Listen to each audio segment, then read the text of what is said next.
Eu vou começar hoje um tópico chamado magnetostática, né? Então nós vimos 4 capítulos do livro, cobrimos toda a eletrostática, e gostaria só de lembrar-vos o seguinte: o que nós vimos até agora foi o problema fundamental de resolver, de responder a seguinte questão: se eu conheço uma distribuição de cargas que pode ser discreta ou contínua, digamos que eu tenho aqui cargas Q1, Q2, Qn, eu quero saber qual é a força que esse conjunto de cargas realiza sobre uma carga Q de prova, né? O nosso sistema é completamente parado, não há movimento algum. Então a pergunta natural agora que se faz é o seguinte: e se essas cargas puderem estar em movimento? Como é que eu vou descrever a força sobre aquela carga de prova aqui? Então eu vou me permitir que essas cargas entrem em movimento arbitrário, mesmo essa carga de prova, e a pergunta é: como é que eu descrevo a força sobre essa carga? Então, agora, parece que associado às leis eletrostáticas, eu também tenho a questão da dinâmica, ou melhor, da cinemática, do estado de movimento, das cargas que geram o campo e da partícula que sofre a ação dessas cargas. Tá? Quando você tem duas correntes elétricas, onde aqui passa uma corrente, digamos, I1, e aqui uma corrente I2, ambas no mesmo sentido, observa-se que esses fios sofrem uma força de atração. Tá? E se você inverter o sentido de uma das correntes, então digamos que aqui a corrente sobe e aqui ela desce, aí observa-se uma repulsão entre elas.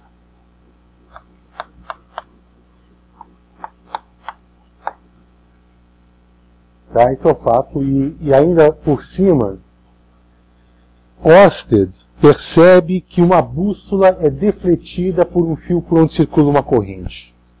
Também é um fato observacional. E ele percebe o seguinte: olha, se eu tenho aqui um fio por onde circula uma corrente elétrica, e se eu tiver de posse de uma bússola, eu percebo que essa bússola é defletida de acordo com a posição que ela se encontra em relação ao fio.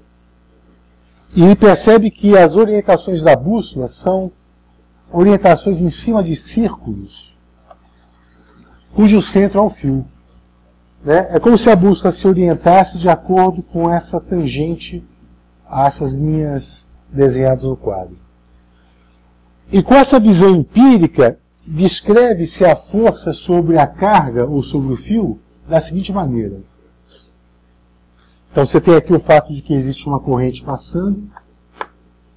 Esse cara gera linhas de campo. O conceito de linhas de campo, na verdade, é devido a Faraday. Não é? Então ele percebe que na região onde tem cargas em movimento, já se sabia que correntes eram cargas em movimento. Então aqui nessa região onde você tem carga em movimento, existe o campo gerado por esse fio, segundo essas linhas desenhadas aqui no quadro. Então nessa região, por exemplo, existe um campo magnético gerado por este fio nesta região, que eu vou chamar de B. Aqui você tem as cargas em movimento, e aí você verifica a força apontando nessa direção. Então essa é a configuração, e aí a expressão da força atuando numa carga em movimento é dado pela expressão de Lorentz, né? Então chamada força de Lorentz.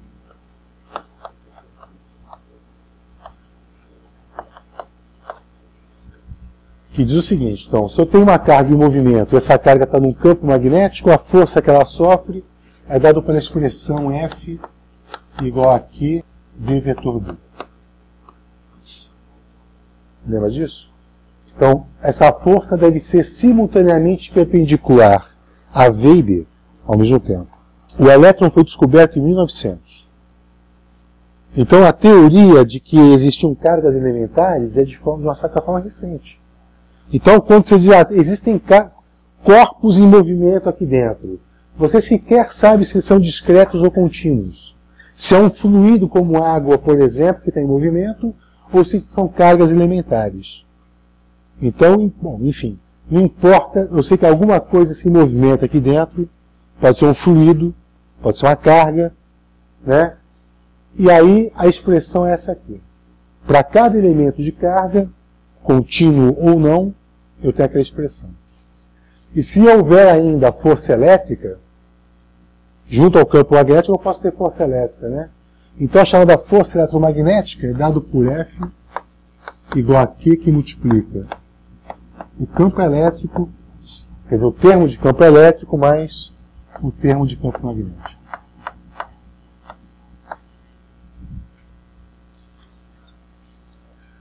Tudo bem? Experimental. Empírico.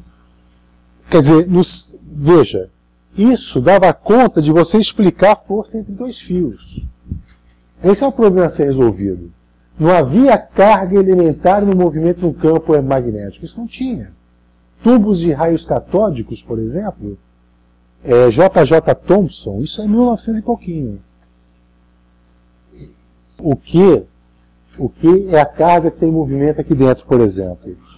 Não, Coulomb já eletrizava esferas e calculava a força de Coulomb, dele mesmo, lembra disso? Então, ele não sabia se aquilo que ele estava eletrizando era algo contínuo ou discreto. O fato é que tinha uma carga ali. Existe a matéria neutra, eu esfrego ela, eu removo ou adiciono carga, só não sei se isso é algo contínuo ou não. Inclusive, essa expressão aqui, hoje, você consegue falar disso aqui de uma certa forma sem fazer alusão a um campo extra que não é elétrico. Só falando de relatividade. Olha só. Imagina o seguinte cenário. Eu tenho um fio por onde corre uma corrente elétrica aí. E eu tenho por acaso uma carga em movimento positiva, por exemplo, passando próximo desse fio. A gente sabe que essa carga é defletida. Não é? E se você se ativer a essa expressão, você é capaz de escrever o movimento daquela carga. Como? Bom, aquele fio, como Ørsted já tinha observado, gera linhas de campo. Essas linhas de campo você pode pensar como sendo a posição que uma bússola é defletida quando colocada próxima do fio. Não é verdade? Então, se eu trouxer uma bússola para cá, eu vejo que ela é defletida segundo essas configurações. Portanto, nesta região aqui, as linhas de campo são circulares em relação ao fio, haverá um campo entrando no plano do quadro negro. Eu vou descrever assim, olha.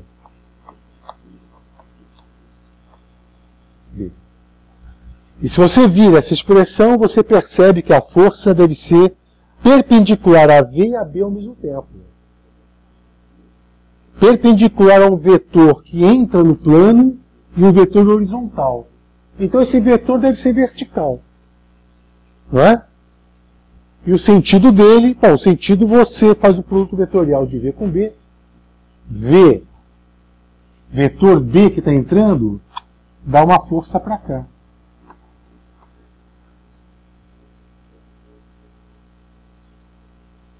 Correto? Então esse cara aqui vai sofrer uma deflexão dessa forma aqui. Tudo bem? Vamos agora então tentar descrever esse fenômeno de uma outra forma. Aqui dentro você tem cargas, não é? Você tem cargas, por exemplo, positivas, que é uma rede cristalina, e você tem cargas negativas. Concorda? Matéria está neutra, no entanto eu tenho cargas positivas e negativas. Aí você tem uma corrente elétrica. Aí eu tenho uma partícula positiva aqui, ó, em movimento. Com uma velocidade que eu vou chamar de V, vou chamar esse cara aqui de V'. V'. Tudo bem? Você já fez um curso de relatividade e sabe o problema da contração do espaço. Não é? Como esse cara está em movimento, essa distância, assim como essa distância, vai sofrer uma contração. Quanto maior a velocidade relativa, maior a contração. Não é? Quando ambos estão em repouso, a densidade é exatamente a mesma. O espaçamento entre as cargas é exatamente o mesmo.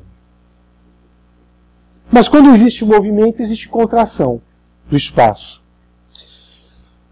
No entanto, a velocidade relativa entre a carga positiva e a negativa é maior do que a carga positiva e as outras cargas positivas. Não é? Pode se ver igual a velhinha, a carga positiva lá de fora pode estar em repouso em relação à carga positiva da rede. O que acontece? No referencial desta carga, existe uma concentração de cargas negativas maior do que cargas positivas.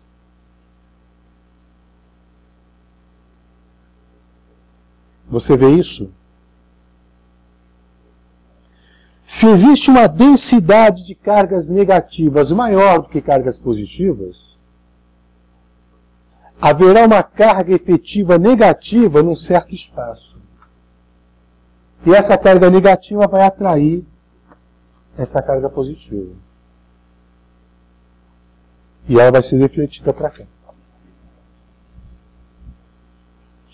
Ou seja, só com uma ideia de campo elétrico e relatividade, você consegue explicar a força magnética. Essa expressão aqui é empírica. E essa explicação que a gente deu foi baseada no campo elétrico, lei de Coulomb, mais relatividade. Mas ainda a relatividade veio posterior a isso, ou meio que concomitante, na verdade, mas é possível explicar essa relação aqui fazendo referência só à força elétrica mais o princípio da relatividade. E, claro, as consequências dela.